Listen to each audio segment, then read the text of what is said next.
Good evening. I'd like to call to order the regular meeting of the Board of Education. Today is Wednesday, July 22nd. Let's rise for the pledge of flag.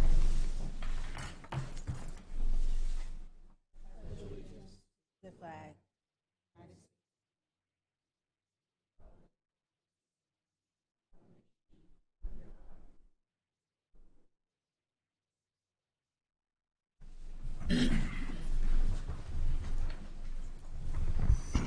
And I'll commence with the reading of the mission statement. We are committed to academic achievement and success for all students in a safe environment. In partnership with families and our community, our mission is to promote confidence, inspire a passion for learning, and to prepare our students to become responsible global citizens. Is there a motion to approve the revised agenda? Motion. Second. All in favor? Aye. Any opposed? Motion so carries. Questions and comments from interested citizens? There are none for this evening. However, we do have Dr. Hassler, who will provide an update on the comments made by the Sussman family at the last meeting. Sure. So at our last Board of Education meeting, there were 3 people who spoke during the questions and comments segment. They focused specifically on the district's response to the New York State Distraction-Free Schools Law, as well as the role of school safety officers within the school district. The family shared that they were new to the district and provided feedback on their experiences regarding these topics. Following the meeting, I reached out to our various team members related to these topics to gather some additional information. I want to start by sharing a little bit of background information on how the district developed its response to the New York State Distraction-Free Law and the policy that followed on the part of the school district.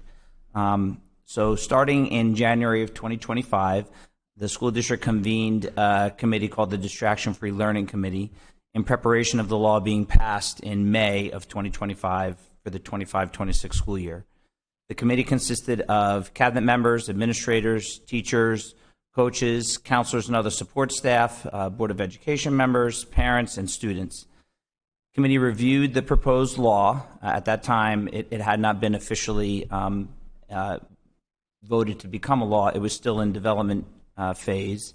And they looked at what the proposal was, as well as looking at research to, the neighboring school districts that have implemented various policies, as well as research conducted by professionals on the issue.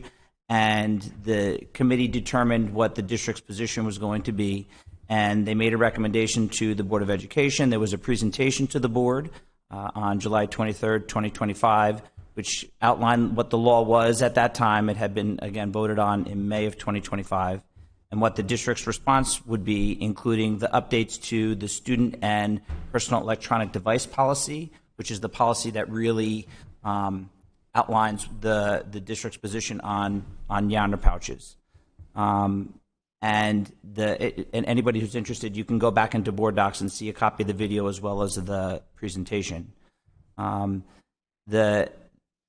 of the topics that was covered during that presentation was exemptions to the policy, where basically the only exemptions that are permitted to the policy are related to either medical or disability-related reasons.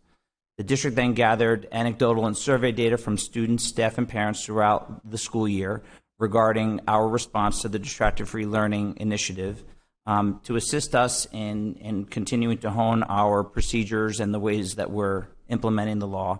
And the findings from those various anecdotal conversations as well as surveys was fairly positive. However, that being said, feedback is very, very important. Certainly, as the parents had shared, our intention is never to create an environment that's not welcoming or supportive to our students or their families. We certainly plan on continuing to review our procedures and protocols to ensure that we remain in compliance with the law, but still maintain the health, safety, and well-being of our students.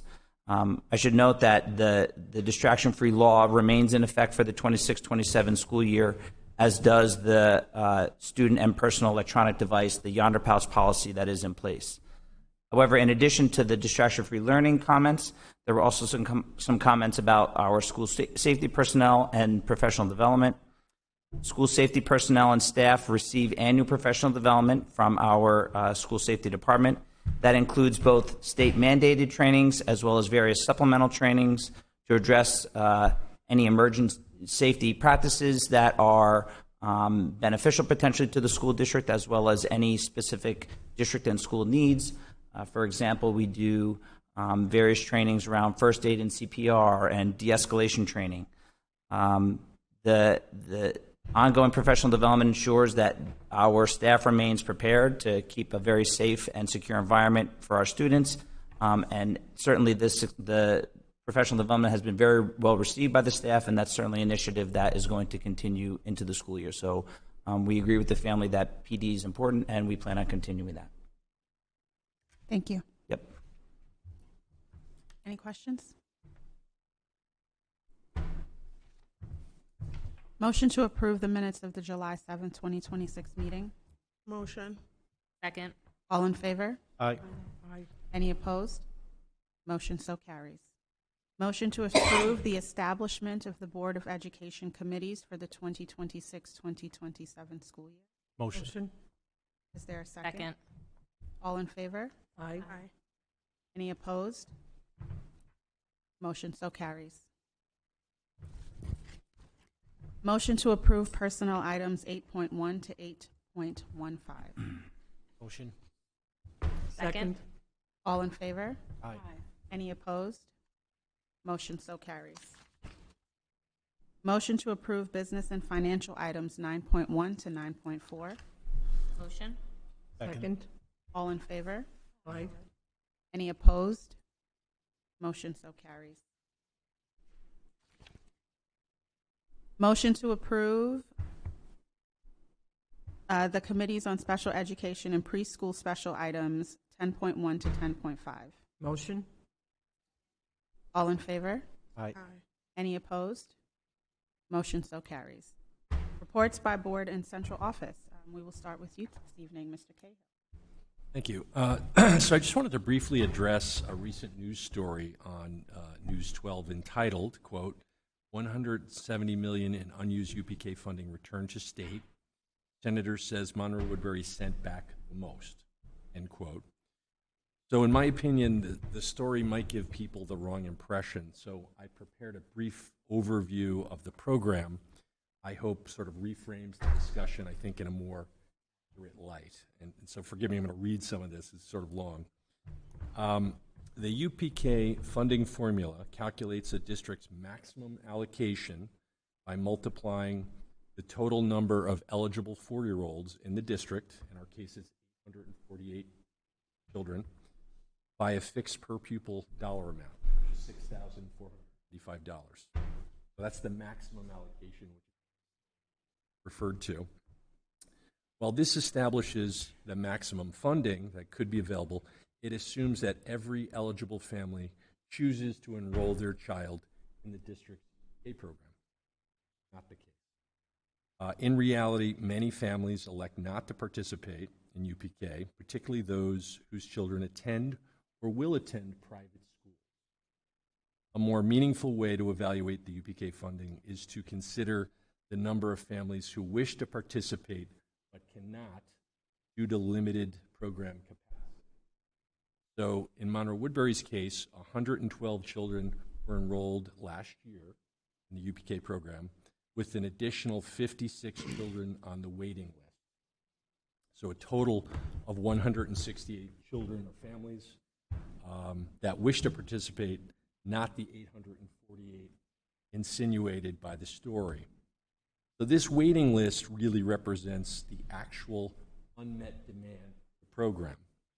So the district has been steadily expanding our UPK opportunities through both community-based partners and the addition of district-operated classrooms. So it is also important to recognize the significant local financial commitment required to operate the program. Historically, the cost of our program has been funded at approximately 65% from New York State and 35% share. And in our case, for last year, that local share was $380.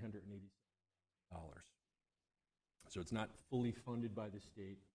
Local share, which the local district has to pay for through the general fund. Fortunately, with the adoption of the 26-27 New York State budget, New York State has increased the level of state aid available for UPK, and this additional funding will enable the district to expand the number of UPK seats by reducing the financial burden on local taxpayers. So I hope that overview provides more context for the program and clarifies the situation here at Monroe. Thank you. Any questions? Okay. Dr. Morales. Good evening. I just wanted to add a little bit to what Mr. Cahill spoke about in regards to our UPK program and just to put some additional numbers to our enrollment, kind of give a fuller picture. So over the past 3 years, we've grown our total UPK capacity from 110 seats in 2025 to an anticipated 133 seats for the upcoming 26-27 school year. At the same time, our number of applications to the lottery has decreased from 199 in 24-25 down to 155 for this coming school year. 2 years ago, 62 families were on the wait list and were left unserved, whereas last year we reduced. Mr. Cahill kind of spoke about a wait list number that's targeted earlier in the year. We continue to pull students off of that wait list all throughout the school year. By the time our school year ended, we reduced from 62 families 2 years ago to 25 families that were unserved last year. Our ultimate goal would be to have every interested family have a seat in UPK, but I just wanted to put some numbers to it to note the growth that we have made and continue to make in the program. Thank you. Thank you. Any questions? Mr. Berger. Good evening, everyone. We continue to hire out of the HR office. We are busy preparing for the upcoming school year. I want to just give a shout out to the building administrators, because while many people are home for the summer, they're in and preparing for the upcoming school year, and there's a lot of hiring that still gets done over the summer. So I just want to say kudos to the administrators who have been working hard at making sure that we are ready to go in September. So with that, I do want to congratulate and welcome to the Monroe-Woodbury family all of the new hires that were approved tonight, and have a great evening. Thank you. Thank you, Mr. Berger. Dr. Hassler. So I'm not going to say back to school yet. However, fall sports registration will start soon. And I just want to put something out into the community that Section 9 is going to be going to a new athlete registration program. The athletics department already has sent out one email to that effect. Please be on the lookout to your email, because the process is going to change slightly because of the new platform, and instructions will be posted on the district website and in your email. So it's very important to make sure that you follow that process the way that it's outlined, so that way we can get your athletes registered and prepared for the fall season. That's it. Thanks. Thank you, Dr. Hassler. Mr. Bellino. Thank you to the cabinet for all the updates today. It's much appreciated. Have a good rest of the night. Thank you. Ms. Novak. Thank you to the context and facts that were shared by Mr. Cahill and Dr. Morales. And have a great night, everybody. Ms. Tillman. Again, I just want to thank you for the clarification. Thank you. Ms. Vega. Thank you for the clarification. Thank you for the clarification, and have a great summer. Dr. Morales. Have a great night. Thank you. Dr. Valles. We continue to make really good progress in various technology projects, and we will be ready before or on time for the school opening. Big shout out to summer help that we have. These are the students who graduated recently or a couple of years, and while they are learning, they are also helping us, so their impact is very significant and positive to us and supporting us. So big shout out to them. Good night. Thank you very much. Mr. Cahill. Just hope everyone has a nice evening. Thank you. Ms. Officer. Good evening. Thank you to the cabinet for the updates and the clarifications. Have a good evening. Vice President Donahue. Evening. Thank you to Mr. Cahill and Dr. Morales for the clarifications. I hope everybody is having an enjoyable summer and will enjoy the rest of it, and have a good evening. Dr. Norman. Good evening, everyone. I won't reiterate what has already been said, but I do want to acknowledge and thank the cabinet for addressing those things that you see and read and hear about in the community. I also want to take this opportunity to just make a connection here. Some of the things that that you might hear about or read about, these are part of our ongoing goals. And throughout the year, we've talked about our strategic plan, but many of the things that you hear on social media or you see out there, this is what we're working on throughout the year. And not, when I say we, I'm not just referring to the cabinet. When we read things about distraction-free learning, as you heard tonight, but that's a committee, and that committee is not homogenous in terms of internal. That includes all stakeholders, parents.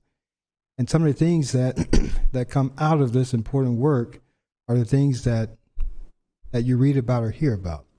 And my goal is to keep the community informed, and more importantly, to make sure your voice lands on this platform. So it's not decisions that are made in isolation. We talked about over the course of the year expanding UPK. That was something that the board, myself, and the committee said that was important. And like anything else, there's several competing interests, but we're moving in the right direction. We are expanding. And that's not because Dr. Norman thinks that's important. That's the committee. That's the community speaking. So as we go forward, we are establishing or finalizing our goals for next year. And in the next couple of meetings, we'll talk about those goals in this forum. We have said that the district-wide goals will mirror our strategic plan goals. We are working on those strategic plan goals, and that includes all the stakeholders in our community. I'm encouraging everyone to lend their voice, because what we decide will help keep us focused and directed towards the children that we serve. So thank you again for clarifying that. But I hope that as we go forward and we hear and read things or whatever, we'll be grounded by our strategic plan. Thank you, and have a good evening. Thank you. Mirroring the sentiments of all of my colleagues, thank you, Dr. Cahill and Dr. Hassler, and Dr. Morales for addressing those clarifications. Thank you to the Sussman family for providing all of their feedback. The district is always looking for ways to make sure that we are meeting the mark of our families, so thank you for feeling compelled enough to come and talk to us. And thank you, Dr. Hassler, for addressing it. I hope everyone is having a wonderful summer and enjoy it, because it's going way too fast. So have a good night, everyone. Motion to adjourn the meeting. Motion. Second. All in favor?